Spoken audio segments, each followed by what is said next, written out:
Saudara-saudari yang terkasih dalam Kristus, bacaan Injil hari ini tentu sulit untuk kita terima apa adanya kalau kita tidak mengerti cara kitab suci mengungkapkan sesuatu. Yang saya maksud adalah ucapan Yesus yang membuat banyak orang bingung. Jika seorang datang kepadaku dan ia tidak membenci bapaknya, ibunya, istrinya, anak-anaknya, saudaranya laki-laki atau perempuan, bahkan nyawanya sendiri, ia tidak dapat menjadi muridku. Pernah berapa puluh tahun yang lalu ada satu orang yang datang kepada saya dan mengatakan, kami tidak bisa menjadi orang Kristen. Kami tidak mungkin membenci orang tua, istri, anak-anak, dan seterusnya. Kami dididik untuk menghormati orang tua kami.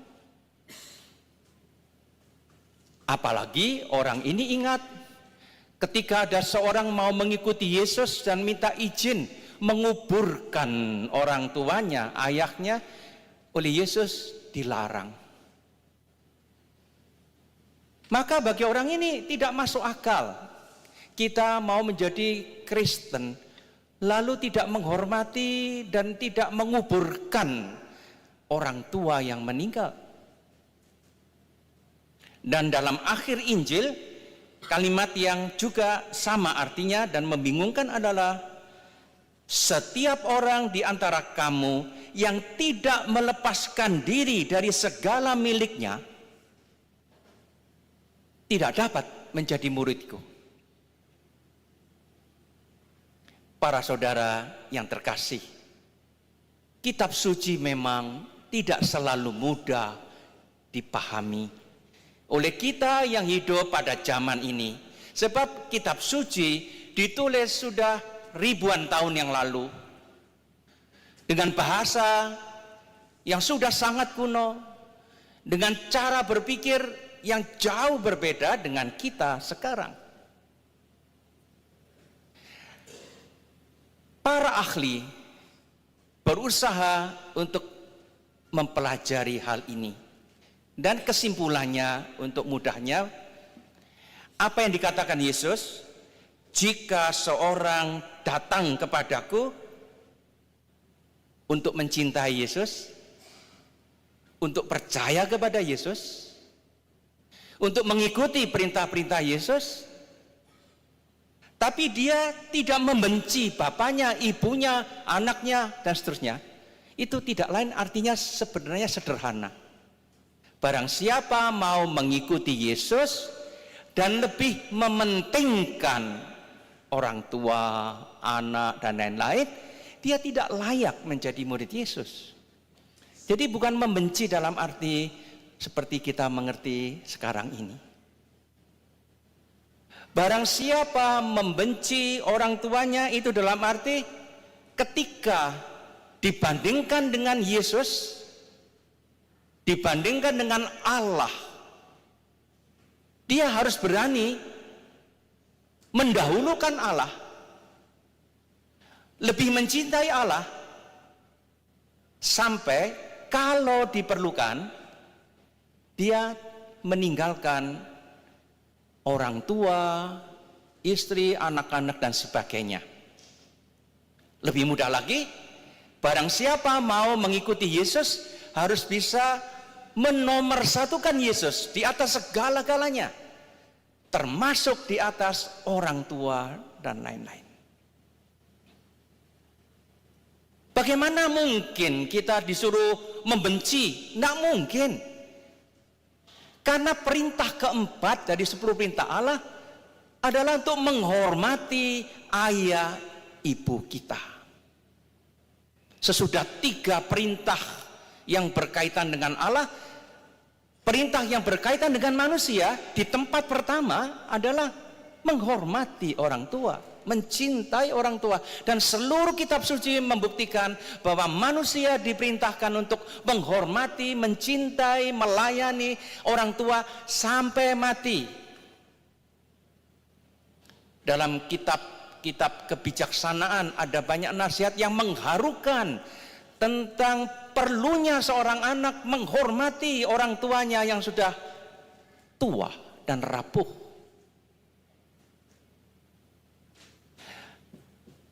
Ucapan Yesus yang terakhir, barang siapa tidak melepaskan diri dari segala miliknya, tidak dapat menjadi muridku, sama. Bukannya orang Kristen itu tidak punya apa-apa.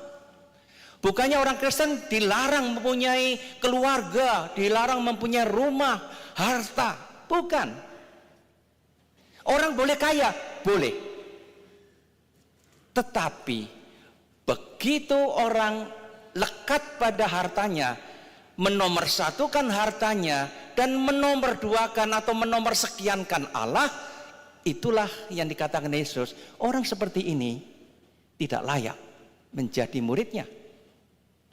Allah itu seperti suami yang tidak suka kalau punya istri yang berselingkuh karena ada orang lain yang dia cintai, atau sebaliknya seorang istri yang tidak mau kalau suaminya punya istri lain yang dia cintai.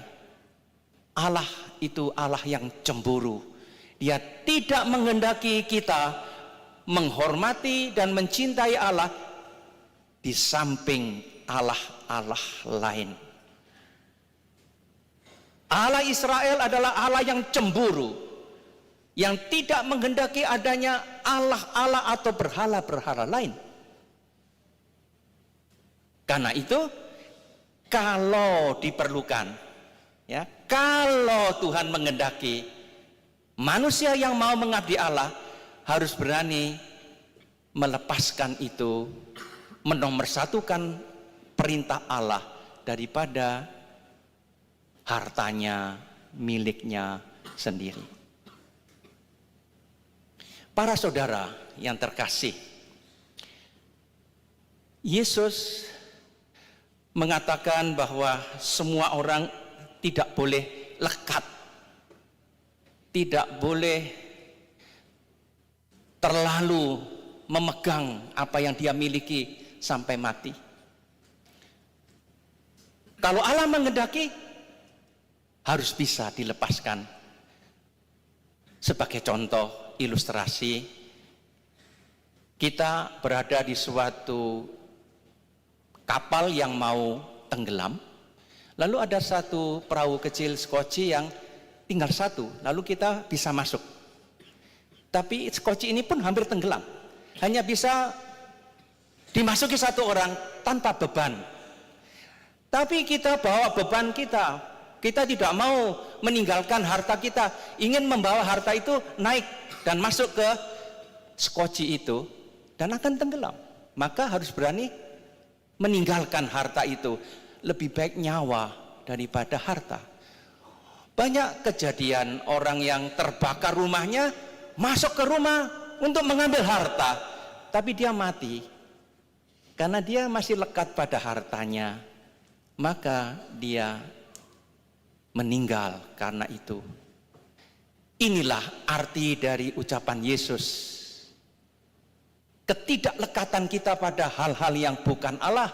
Kalau Allah menghendaki, kita harus mendahulukan Allah di atas segala-galanya. Nah, apa yang hanya punya arti simbolis seperti ini, sungguh-sungguh dialami, dihayati oleh kaum religius yang meninggalkan segala-galanya untuk mengikuti Yesus.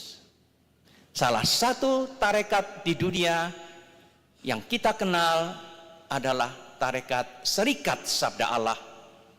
Setiap anggota Serikat SPD bertekad untuk meninggalkan segala-galanya dan mengikuti Yesus. Lalu hidup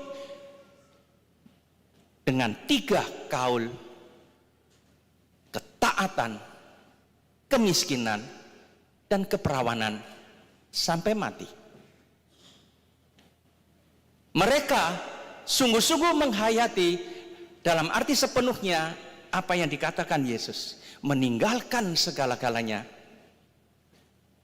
Mereka diutus, setiap saat siap untuk diutus kemanapun mereka diutus. Meninggalkan segala-galanya, pergi ke negeri lain.